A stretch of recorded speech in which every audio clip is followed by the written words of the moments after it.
Hi everyone, I'm Dr. Sas Moulavi, but everybody calls me Dr. Sas. And I'm going to change my talk a little bit because the talk Jeremy gave was so excellent. I was blown away by this talk. I knew this guy had it in him when I met him. He just blew me away. So I'm going to start by telling you a little bit about myself and about the different companies we own and how I got into World and Halo. So I started off as an emergency room doctor. I'm an MD. I worked in an emergency room. And right away when they started talking to me about Halo, I thought, wouldn't it be great if all those patients that showed up in my emergency room, dead on arrival, without a pulse, and without not breathing, and the ambulance driver just said, we found them in the street, here it is.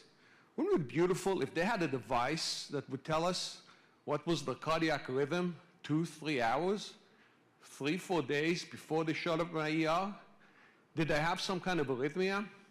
Was the potassium high? How many more people could we save if they were wearing that device, if they showed up in my emergency room and they couldn't talk because they were unconscious, but I would take the device, I'd plug it into some kind of a monitor and get all this data, what we call big data these days.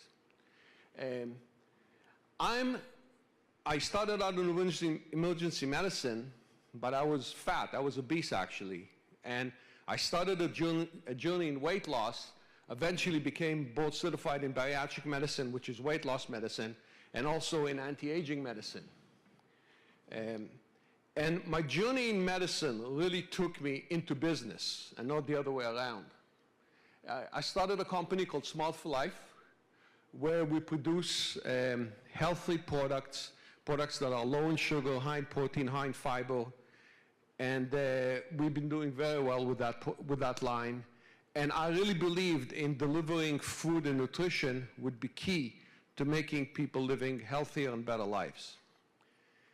I also started a company called Straight Medical Lab, which Jeremy used to work for. Jeremy was my employee. I think I'm going to be working for Jeremy going forward. And you know what? I'll tell you a story about Jeremy. He did a conference in Louisiana. And I don't know how many of you are in medical sales, but it's one of the hardest things to sell because doctors are busy. Some of them are just pain in the butt. And Jeremy would never, ever give up. I would talk to doctors and I would say, this guy's never going to buy anything. And Jeremy would sell him. But this company was one of the companies Jeremy said no to because he saw something bigger and he moved on. And I was friends with Jeremy on Facebook. All of a sudden I see him in Dubai, I see him here, I see him there. What is this guy doing? And Lydia came up to me, because I only talk to Lydia now. She's much better looking than Ryan. And she told me, you got to look at this device. And I said, no, I hate network marketing. Leave me alone. And then Ken and Tara came, and they literally shoved the device in my face and said, you got to use this. You got to look into this. And I looked into it, and I knew Jeremy was already involved. And the fact that I saw what Jeremy was doing got me involved in it.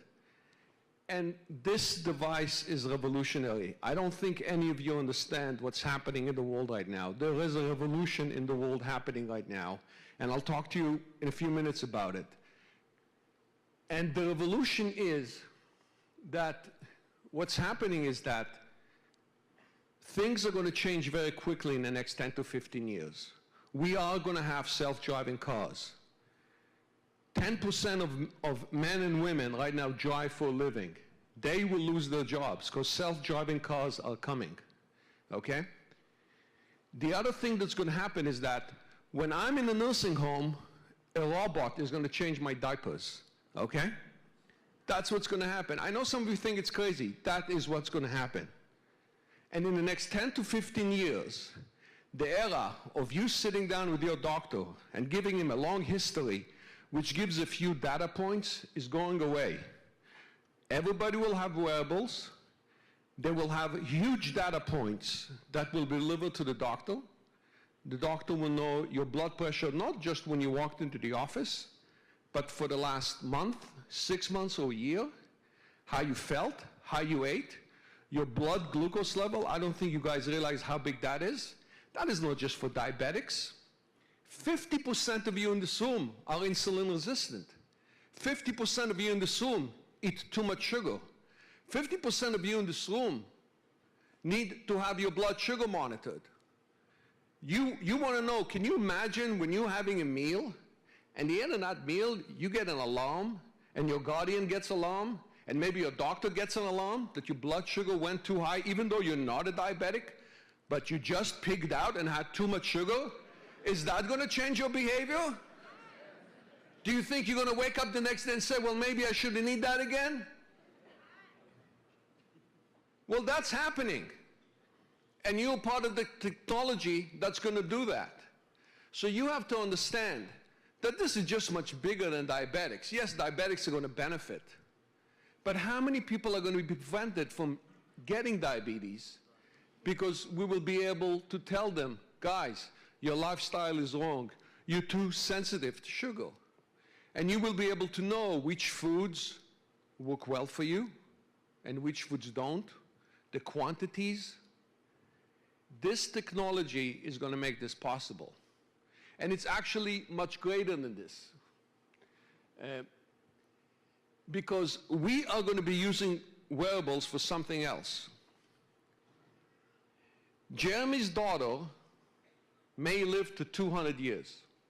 Now, I'm an anti-aging doctor, and I can tell you that in the anti-aging community, we are right now saying that it's very possible that this next generation will come into the generation where we can begin reversing the aging process.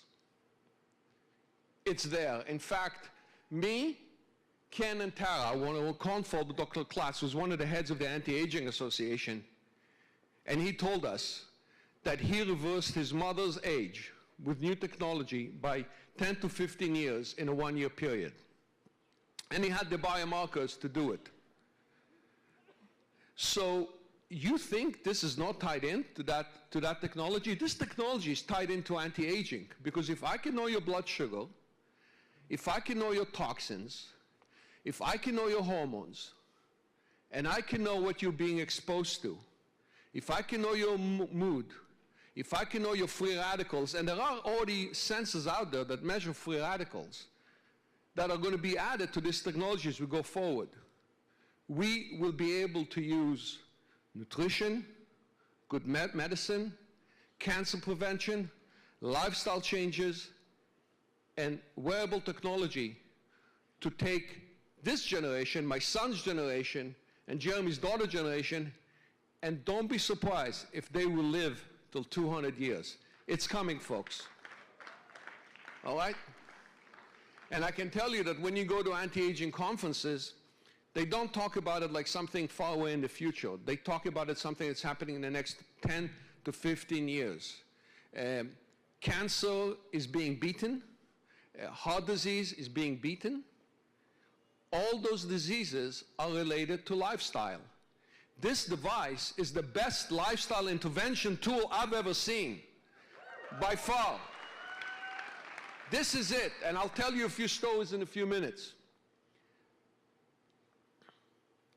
So, you know, people are using wearables, you know, this is the typical things that you see. But really, it can be used for a lot more. And let me tell you why Halo is completely different from all the other devices. I got excited on the Halo device because of the Guardian and the SOS function. Because I bought a Fitbit when it came out. I wore it for 3 days and I stopped wearing it. I bought an Apple Watch when it came out. I wore it for a little while and then I stopped wearing it. I'm still wearing my Halo. This is the 3rd week. And I hate wearing anything on my wrist. I don't wear a wedding band. I don't wear anything. I hate it. The reason is that it has that SOS function. It has the Guardian function. And I say, God forbid if something goes wrong and I have this with me. And I know the future. And I know that I myself suffer from blood pressure that goes up when I'm stressed out. And my blood pressure does go up when I'm stressed out, and I've realized that I need to relax some more. And white coat syndrome, the thing that Jeremy talks about that he had when he went to his doctor, We have 25% of people who take blood pressure medication today don't really need to be on blood pressure medication. They have white coat syndrome. They have, now there is a machine, it's called a 24-hour blood pressure monitor. You can put it on a patient, Medicare pays you $200 to do the test, and I do it, I prescribe it sometimes. I have a patient who comes in, he's very nervous, he has high blood pressure, his EKG is normal, we do a cardiac echo, it's normal. I send him out for a 24-hour blood pressure monitor. It's a machine that they wear, it's like a Holter monitor, there's a little box, it takes the blood pressure every half hour or so, and then it gives you a report. And if the blood pressure is normal when they were away, then you can take them off the drugs. How many doctors do that test? Very few. You know why? They want to deal with the paperwork. The patients sometimes don't like having the machine on for 24 hours. This is easy. This is the best 24-hour blood pressure monitor that I've ever seen, and Medicare does not have to pay $200 every shot for it. So this is revolutionary.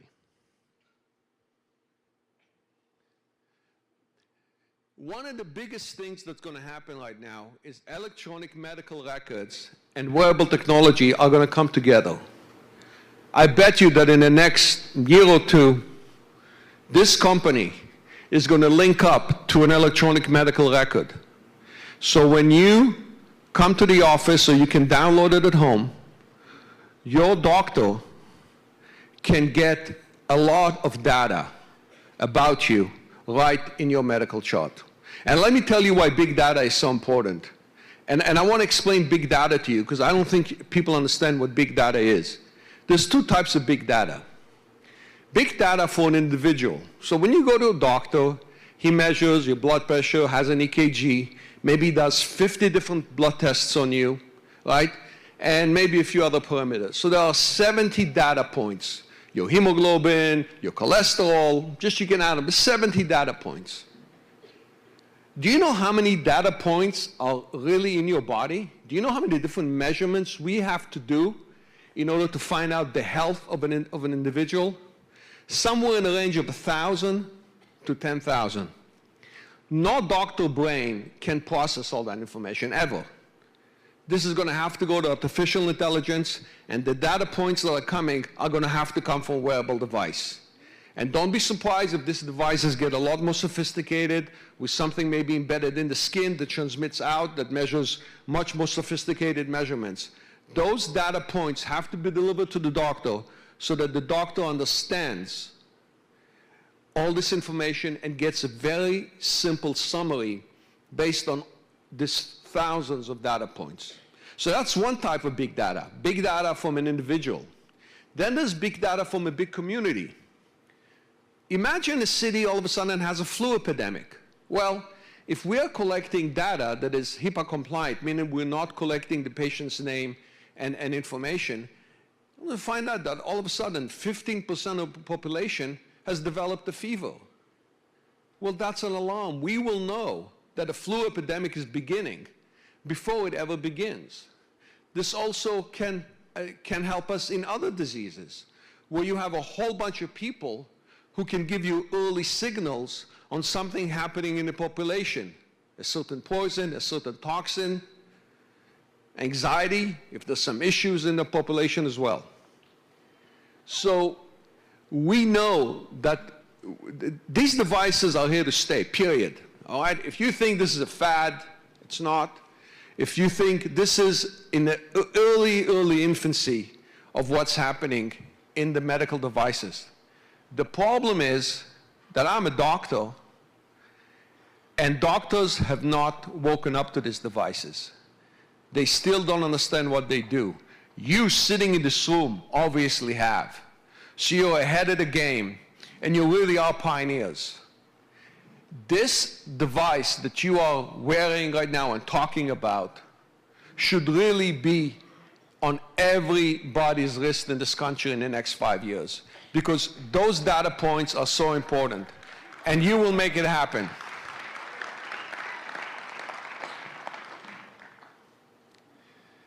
There's also a perfect marriage between this device for weight loss. This device can tell us about, you know, a lot of my patients come to me and they tell me, I eat because I'm angry. I eat because I'm depressed. I eat because I'm bored. I eat because I'm stressed. Wouldn't it be nice if I could know if what the patient is telling me is true?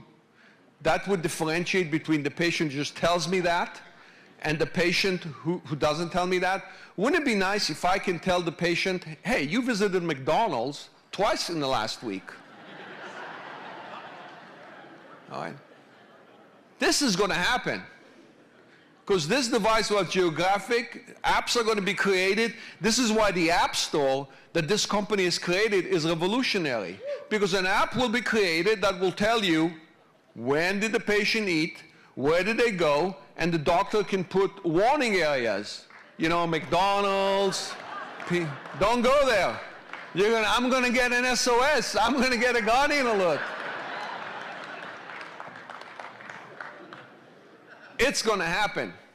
I remember 5 years ago, I had a friend who started a diet, and all of a sudden I get a phone call like at 10 o'clock at night. He was living in New York City. I still live in Florida.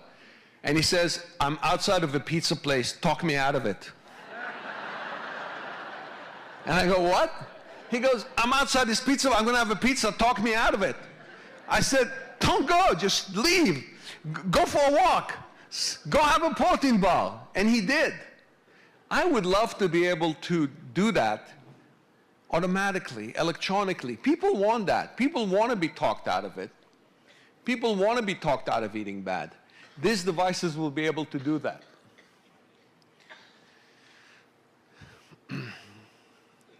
The other thing that you have to understand is that patients want to take back their health.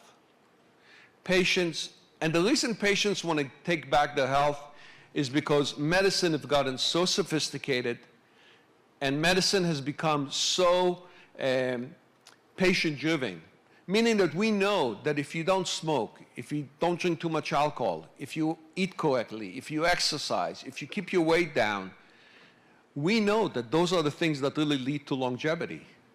These are all things that only the patient can do. You can come to my office every day, and if you don't do those things, you're not going to have a healthy life. But patients get busy, right? We all have a busy life. We all of a sudden are looking up, it's 4 o'clock already. But a device that can give us feedback, that give us data. We know, medical studies have already shown that feedback devices make a big difference in patients' life. And feedback devices work. This is a feedback device, okay? It can give you feedback every minute. It can give you feedback every hour. You can look at it at the end of the day. I look at my screen about 3 or 4 times a day. Feedback devices work, period. Helo is a feedback device as well. Feedback devices also make you a better person. We all talk about survival of the fittest, right? We all talk about genes. You want to pass your children better genes. You come with better genes. You have better chances of surviving. But there's another thinking in medicine as well, that technology can actually make your children live longer, healthier, and be more competitive than the people competing against them. I want to pass my children good genes, and I hope I got those from my grandparents and parents, and I can't control that. But if I can get my son and daughters to wear these devices and, in fact, improve their health, build better habits, live longer, and when you eat better, you think better, you have more energy, you have a higher chance of being successful, you're going to do better on tests. Do you think that an 11-year-old who's wearing this device, who's eating better and exercising and being healthier, is going to do better at school than somebody who doesn't have the device? I think so. People have to understand that we are in a competitive world right now, and it's a lot more than just genes. It's the technology you use, it's what you wear, how you feel. And if we want to pass on good genes to our children, we can also pass them good technology. This is the best gift I can give my son and daughter. Beside the SOS and Guardian function, I can teach them to get some feedback, to look at it, to see their numbers. This is survival of the fittest, and this will help you be fitter. It's just a fact of life. Maybe it's callous to say, but it's just a fact of life. I want to tell you a quick story. I got my devices. I got a first device from Jeremy, sent it to me about 5 weeks ago, and then I got my devices about 3 weeks ago, and we're getting some more now. This is actually not the patient I'm talking about. We didn't have a picture. This is another patient. So when I got my device, I had a patient that was sitting in my office. I had a patient who wasn't losing weight. And I said, you know, I'm going to put a device on her. So I had one of my assistants who know how to use the device. She was using it for a while, put it on her, attach it to her phone, teach her how to use it. She made me the guardian, so the patient was told that every time she has, you know, any of these parameters go away, I'm going to get a text. Do you know this patient she lost about 25 or 30 pounds over the last couple of months, and then she was a plateau for 2 to 3 months, but she kept coming. She lost 7 pounds in those 3 weeks. Just thinking that I know what she's doing. Okay? I never got one text the whole 3 weeks. In fact, I forgot she had the device.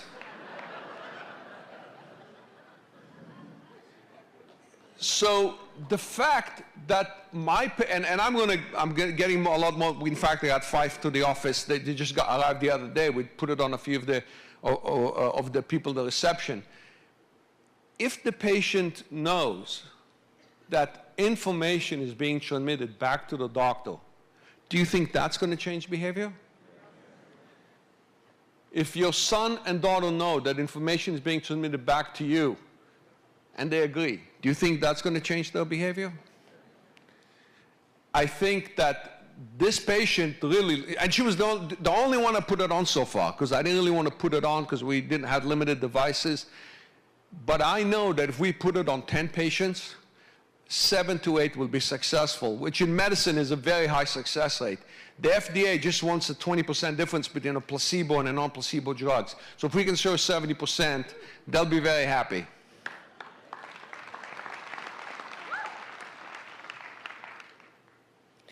One of the things that I think that Jeremy understood when he got into this device, and he kind of put this all together, is that we're going to create a Smart for Life app for Halo, because we believe that these devices are also going to help you sell product at some point. So other companies who are selling products right now, nutritional products, are not going to stand a chance against us, because not only will we be able to sell the products through the different portals and the different app stores that are going to be there, but we will sell them based on data. We'll sell them based on information. We'll sell them based on feedback from these devices that is going to tell us which supplements they need, what kind of food should they be eating? Should be eating more fiber, less fiber, more sugar, less sugar, more greens, less greens, eat less free radicals. Are you living in an area where lead is very high? This is coming, folks. Okay, I know it sounds way out in the future, but it's not. It's right around the corner, because the technology is available. We just need to get them all together to the device. And I can tell you that just the glucose monitoring, just that, is going to be revolutionary.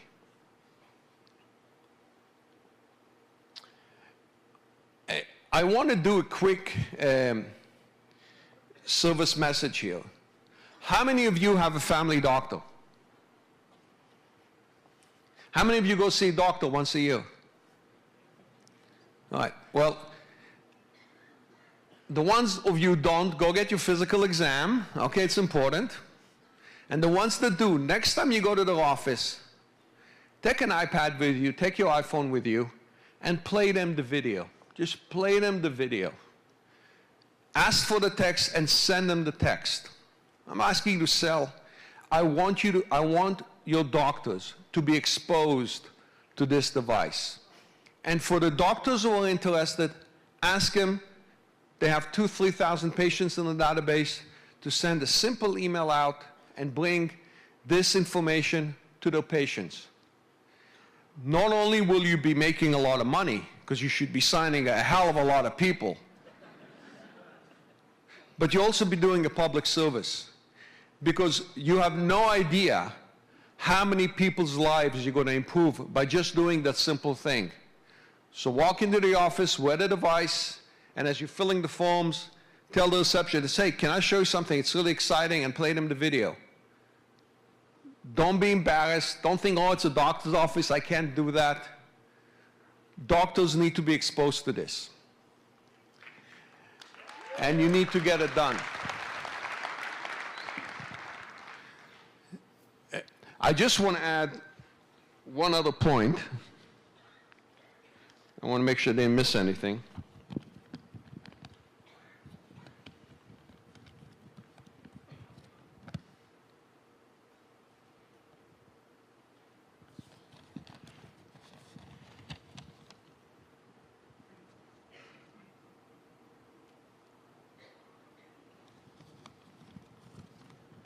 Yeah, typical doctor. Doctor with Alzheimer's. Can't remember anything.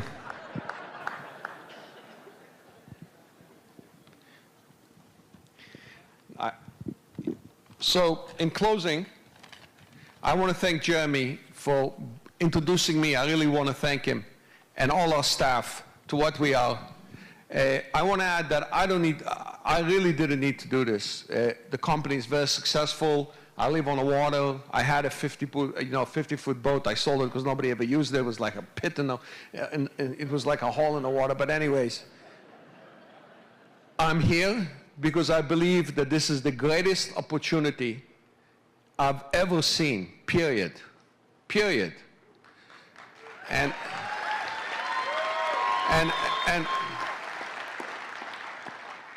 I can tell you that the technology is sound, and there is going to be some growing pains in this technology, okay? There will be, like anything else, because this is complicated, guys. This is complicated stuff. This device that you see on your list is sophisticated. But I think that this company has also chosen the network marketing model to go out with, and at the beginning I thought it was wrong, but I think it's actually the perfect way to get this device out. Because if you gave this device to doctors to sell in their offices, it would take 100 years to get to where we are now. You guys can blow this thing open, and I bet you that the next conference next year, we'll probably need to take 4 to 5 hotels in the city in order to fill it. I know it. I know it. So I think that the network marketing model for this device and for this line of things that are going to follow it, because there'll be a lot of other things following it, is exactly the right way to go. And the idiots like me who used to say, oh, no, I hate network marketing, you know, are going to wake up and say, you know what, it works. You know why? Because people want to listen to other people and people trust other people. And frankly, doctors don't have time, and you know, the whole sales model is changing. I mean, how many of you buy from Amazon? What's happening to retail? It's all changing, folks. The whole world is changing. You will have your diapers changed by robots, trust me. Okay? I mean, I know you guys don't believe it, so you have to realize that things are changing and you got to pass the message on. This is the future. Let's get it done.